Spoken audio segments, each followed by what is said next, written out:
आइए चलिए आज का क्वेश्चन शुरू करते हैं। क्वेश्चन नंबर 8, ठीक है, exercise 5.2 question number 8। 7th already हमारा किया हुआ क्वेश्चन है।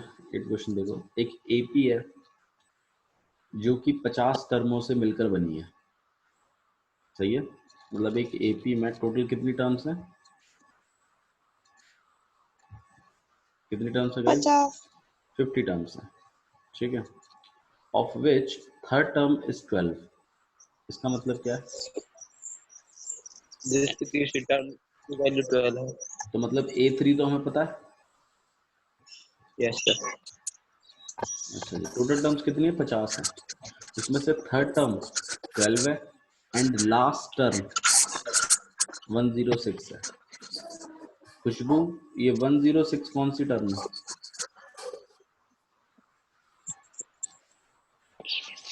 Sir 50 A50। हाँ जी, क्योंकि टोटल नंबर ऑफ टर्म्स भी तो आपको पता है कितनी है, और लास्ट टर्म के बारे में बोल रहा है, तो ये तो इनडायरेक्ट वे है कहने का कि भाई 50वीं टर्म है वो। तो हमें A50 भी पता है। हमसे क्या फाइंड करने के लिए बोला गया है? A29। भाई सेम क्वेश्चन नहीं हो गया ये जो अभी किया था, क्वेश्चन नंबर 7। एक इक्वेशन इससे, एक इक्वेशन इससे, दोनों को सॉल्व कर कर A और D आ जाएगा, A29 में लगा देना। समझ में आया कैसे करना है? Yes sir. कर पाएंगे? Yes sir. Yes sir. Harshit बताओ, कर पाओगे कि नहीं कर पाओगे? या मैं यस सर, कर लेंगे। कर लेंगे। चलो very good. Let's try with question number 9 then. Let's begin with question number 9.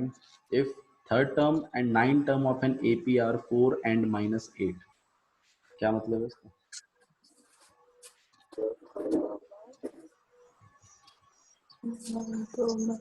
Sir जो थर्ड टर्म है उसकी वैल्यू 4 है और 9 का -8 है। Very good. तो इसका मतलब A3 तो 4 है और A9 कितनी है? -8। दोनों से इक्वेशन बनाकर अगर मैं सॉल्व करूं तो मेरे को A और D की वैल्यू मिल जाएगी कि नहीं मिल जाएगी? अरे मिल जाएगी कि नहीं मिल जाएगी? ये काम तो हम जानते हैं कैसे करना है। चलो ठीक है, आगे बढ़ाते हैं क्वेश्चन को। Which term of this AP is 0? इसका मतलब बताएगी मुझे हमेशा। इसका मतलब बताओ मुझे क्या है?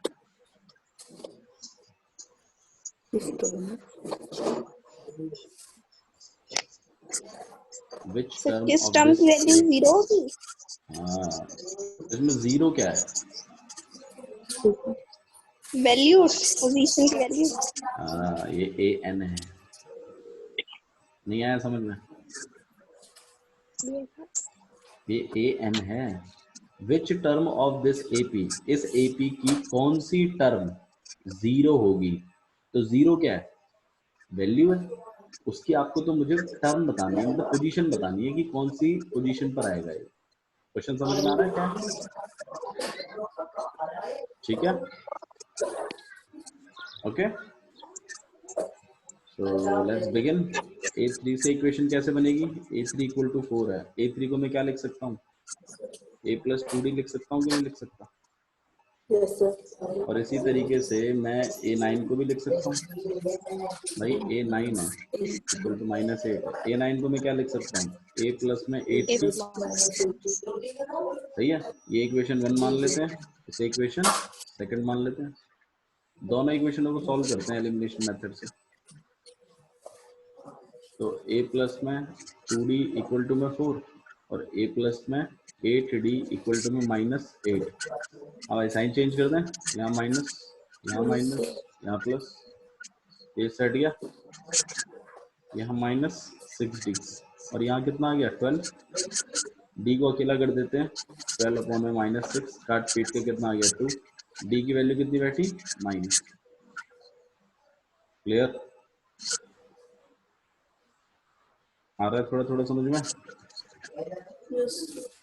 D की वैल्यू निकालते हैं, हम A की वैल्यू और निकाल लेते हैं। Put D equal to -2 in equation first, तो a plus 2d equal to में 4, d की वैल्यू हम पुट कर रहे हैं, a प्लस 2 इंटू में माइनस 2 इक्वल टू में 4, a माइनस 4 इक्वल टू में 4, माइनस 4 उधर चला जाएगा, a equal to 4 plus 4 that is 8। तो a की वैल्यू भी आ गई, a की वैल्यू कितनी है 8।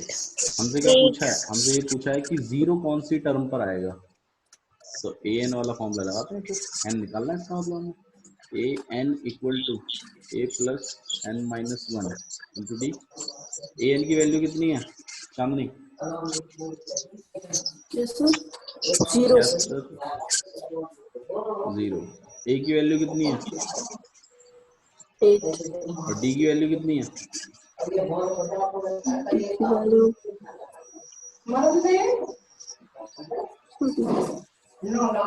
माइनस 2। ध्यान नहीं है यहाँ पे बिल्कुल भी, ध्यान होता तो ये वैल्यू बता देती तू अपने आप ही सीधा। -2 से मल्टीप्लाई कर रहे हैं दोनों चीजों को, कितना हो जाएगा आपके पास -2n, -2 को इधर करेंगे तो कितना हो जाएगा +2, प्लस -2 टू -1 कितना होता है +2। अब हमें तो n निकालना है, तो ये माइनस का, इसको उधर भेजो, ये किसका हो जाएगा उधर जाके प्लस का, और 8 + 2 10, n को अकेला करिए, 10 अपॉन में 2 काट पीट के कितना आ गया 5, n की वैल्यू कितनी हो गई 5। इसका 5 मतलब क्या है, टर्म पर 0 आएगा। हाँ 5th टर्म पर 0 आएगा, इसका मतलब ये है। पहली टर्म हमारी क्या होगी 8, और 2 से फर्क चल रहा है, मतलब -2 से कम होती जा रही है, तो -2 से कम होती जा रही है, मतलब अगली टर्म क्या होगी 6, उसकी अगली टर्म क्या होगी 4, उसकी अगली टर्म क्या होगी 2, उसकी अगली टर्म क्या होगी 0। देख ले 5वीं टर्म पर क्या आ रहा है, देख लो, ये तो बोला मैंने अभी। समझ में आया? ये एपी बनाने की आपको जरूरत नहीं है, लेकिन समझना है। क्वेश्चन क्लियर हुआ? क्या था क्वेश्चन? थर्ड टर्म और यस 9th टर्म ये दी हुई है, आपसे पूछा है कि 0 कौन सी टर्म पर आएगा, ठीक है, 0 कौन सी टर्म पर आएगा, आपसे ये पूछा गया सिंपली, ठीक है। Let's move to the question number 10।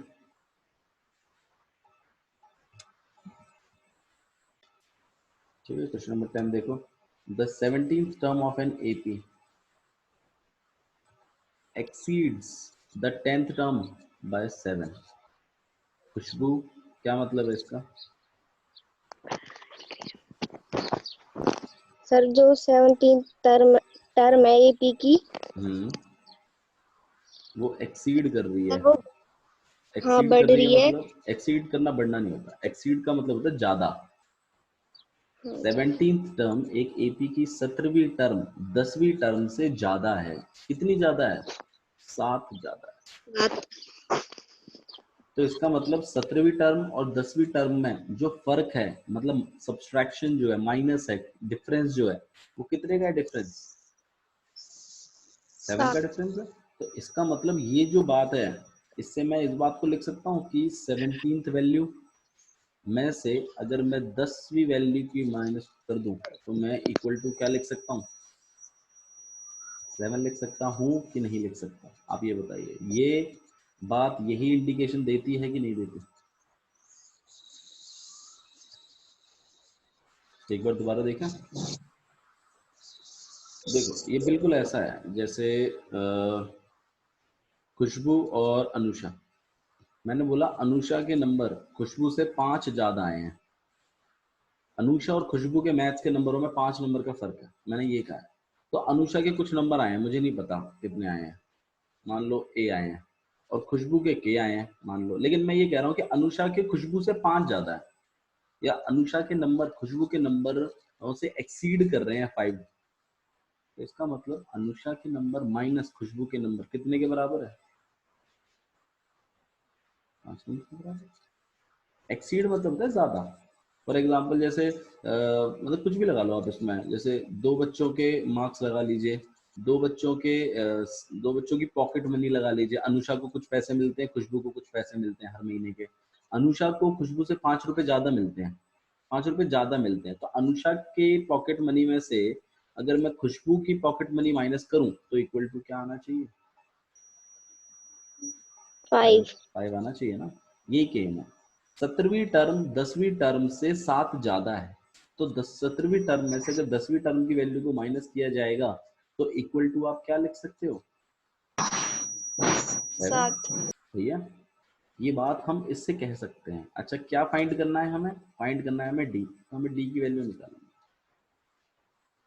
तो भाई अब इस बात को समझो कि आपको A17 minus A10 equal to 7 दिया हुआ है, ठीक है। ये बात आपको गिवन थी और ये बात आपको फाइंड करनी है, फाइंड डी। तो जो गिवन बात है 17वीं टर्म को आप कैसे लिख सकते हो? अब देखो यहाँ से एक बहुत अच्छा लॉजिक, बहुत अच्छा एक क्या कहते हैं उसको, कॉन्सेप्ट मिलेगा आपको। जैसे अभी अभी हमने एक कॉन्सेप्ट सीखा हुआ कि कोई भी वैल्यू अगर दे देते हैं, जैसे A7 इक्वल टू 5 दे रखा है, तो हमें ये पता है कि इससे एक इक्वेशन बनती है ए और डी की, हाँ या ना? सही बात है ना? Yes, sir. ये चीज हमें पता है, ये कॉन्सेप्ट है जिसको हम यूज कर रहे हैं बहुत देर से। अब एक नया कॉन्सेप्ट सीखने वाले हैं हम, तो आप प्लीज अपने ध्यान पे यही रखिएगा। ए 17वीं टर्म माइनस ए 10वीं टर्म इक्वल टू में 7 है, तो आओ चलो इसको देखते हैं। 17वीं टर्म कितनी हो जाएगी आपके पास? 16 डी लिख दो, ब्रैकेट में लिख देते हैं। 10वीं टर्म का मतलब क्या होता है? ए प्लस में 9डी। Yes, 9. आओ चलो इसको सॉल्व करते हैं। ये माइनस है, पूरे A10 के आगे था इसलिए मैंने पूरे A10 के आगे ब्रैकेट लगा दिया, देख लो A प्लस 90 करके उसके आगे ब्रैकेट लगाया मैंने। अगर मैं ये ब्रैकेट ना लगाता तो ये माइनस पूरे के आगे ना होता, तो किसके आगे होता? A के, है ना? A. भाई इस चीज ऐसे लिखने में और ऐसे लिखने में फर्क है ना। A plus 16D minus A और प्लस 9D इक्वल टू में 7, इसमें और इसमें फर्क है कि नहीं है? बहुत फर्क है। फर्क क्या है कि ये जो माइनस साइन है यहाँ सिर्फ ए के आगे है, लेकिन यहाँ का जो माइनस साइन है ये इन दोनों के आगे है, और A10 तो इन दोनों से मिलकर ही बन रहा है ना। तो हम सिर्फ ए के आगे क्यों लिखेंगे? हम तो पूरे के आगे लिखेंगे। पूरे के आगे लिखने के लिए आपको यहाँ पर ब्रैकेट लगाना। चांदनी समझ में आया क्यों लगाया है ब्रैकेट? Yes, sir. ठीक है। अच्छा जी, अब जब ये ब्रैकेट खुलेगा तो देखते हैं क्या होता है। ए प्लस में 16D माइनस ए माइनस 9D और इक्वल टू में 7, ठीक है। अच्छा जी, ये ए से ये ए हट जाएगा और 16D माइनस 9D कितना आता है? 7D इक्वल टू में 7। डी को मैंने अकेला कर लिया, 7 अपॉन में 7 काट पीट के 1 आ गया, डी की वैल्यू 1 निकल आई। अरे वाह, इससे हमें क्या समझ में आया? कोई मुझे लॉजिक बता सकता है? मतलब हमें क्या कॉन्सेप्ट समझ में आया मिस्टर?